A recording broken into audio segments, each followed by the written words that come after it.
สำหรับข้อนี้จะเป็นอยู่ในข้อที่4ซึ่งข้อที่4นี้เขาจะบอกว่า2เม็ดไฟฟ้าบรรจุเคียว1เท่ากับ-4มีกูกลงและเคียว2เท่ากับ2มีกูกลงวางอยู่ห่างกันตามลำดับดังรูป8จาน12ระยะห่างระหว่าง AB เท่ากับ2เมตรและ BC เท่ากับ3เมตรจงซอกหาขนาดและทิศของท้องไฟฟ้าที่จุด B อยู่ในนี้สำหรับข้อนี้จะอยู่ในข้อที่4ข้อที่4นี้เขาสำหรับอยู่ในข้อที่4นี้เขาจะให้เรารู้ว่าเคียว1เท่ากับ-4มีกูกลงหรือเท่ากับ-4คูณ10กำลัง-9อยู่ในนี้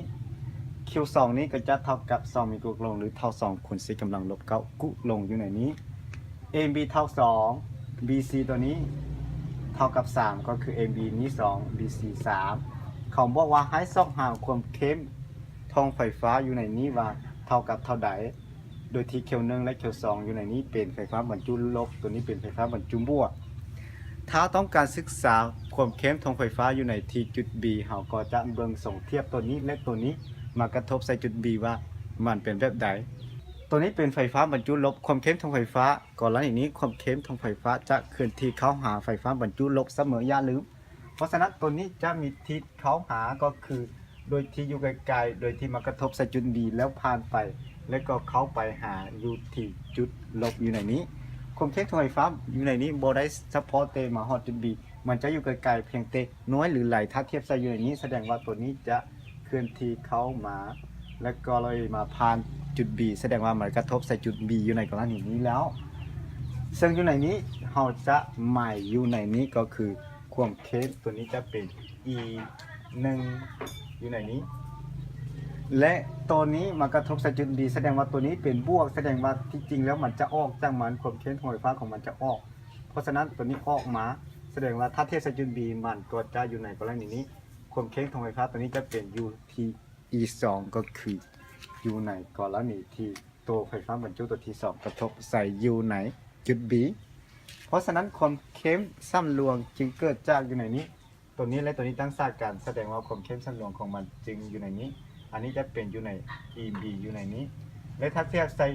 ทิศของมันจะประกอบเป็นมุมเซตาโดย1อยู่ในกรณีนี้ตัวนี้จะเป็น E ของที่เกิดจาก2ตัวนี้ก็คือ EB อยู่ในนี้พวกน้องจะเห็นว่าถ้ากรณีตั้งสร้างแบบนี้ซอกหาหรือว่าซ้ำรวงความแรงหรือว่าตัวใดก็ตาม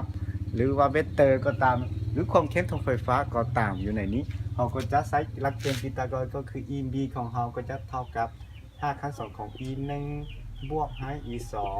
แต่ทั้ง2ตัวนี้ก็ต้องขึ้นกำลัง2ให้มันเพราะหลักเกณฑ์พีทาโกรัสอยู่ในนี้พวกน้องอาจจะเห็นว่า E1 ก็จะเท่ากับเท่าใด E1 ของเราก็จะเท่ากับ K แล้วก็ Q1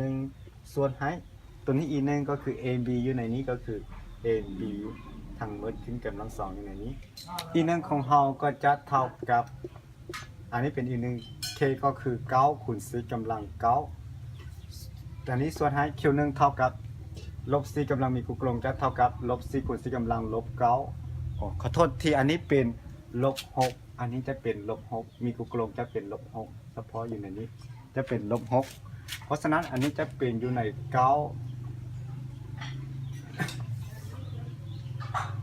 4คูณ10กำลัง-6อันนี้จะเป็น-6คูณ10กำลัง-6อยู่ในนี้ส่วนให้ AB อยู่ในนี้ก็คือ2เตขึ้นกำลัง2ก็จะเป็น 4เพราะฉะนั้น 4 ตัวนี้หารกันตัวนี้ขัดกันจะได้ว่า E1 จะเท่ากับ9คูณ10กำลัง3นิวตันต่อกุลงและ E2 อยู่ในนี้ก็คือการจะเท่ากับK เตตัวนี้ต้องเป็น Q2 ส่วนให้คิดระยะห่างเป็น B ไปหา C เพราะฉะนั้นตัวนี้จะเป็น BC ตัวนี้ขึ้นกำลัง2 E2 ของเราก็จะเท่ากับ9คูณ10กำลัง9ส่วนให้อันนี้ก็จะเป็นอยู่ใน Q2 ก็จะเท่ากับ2คูณ10กำลัง-6ส่วนให้ตัวนี้ก็จะ3ขึ้นกำลัง2Q2 ตัวนี้ก็จะเท่ากับตัวนี้ตัดกัน อันนี้เก้าตัวนี้จะตัดกันแสดงว่ายังเหลือ4คูณ10กำลังลบ3ขอโทษบวก3นิวตันต่อกุหลงเวลานี้เราจะได้ขนาดของมันแล้วก็จะไปแทนใส่อยู่ในสมผลตัวนี้เราจะได้ว่า EB ตัวนี้จะเท่ากับ5ขั้น2ของ9คูณ10กัน9คูณ10กำลัง3บวกให้4คูณ10กำลัง3ทั้งหมดทั้งสองนี้ขึ้นกำลัง2ขึ้นกำลัง2ใส่มัน EB ของเราจะเท่ากับ99 81อันนี้จะเป็น81บวกให้46แล้วก็ทั้งหมดคูณให้10กำลังลบคูณ10กำลัง6อยู่ในนี้ EB ของเราก็จะเท่ากับ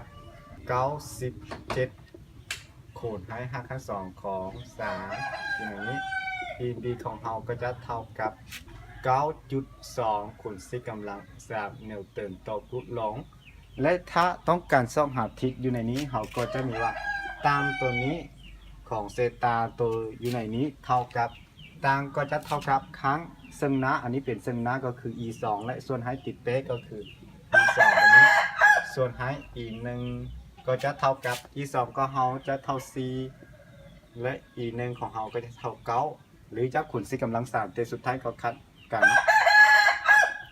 ซึ่ง4ส่วน9จะเท่ากับ 0.22 ถอนเอาเซตาของเราจะเท่า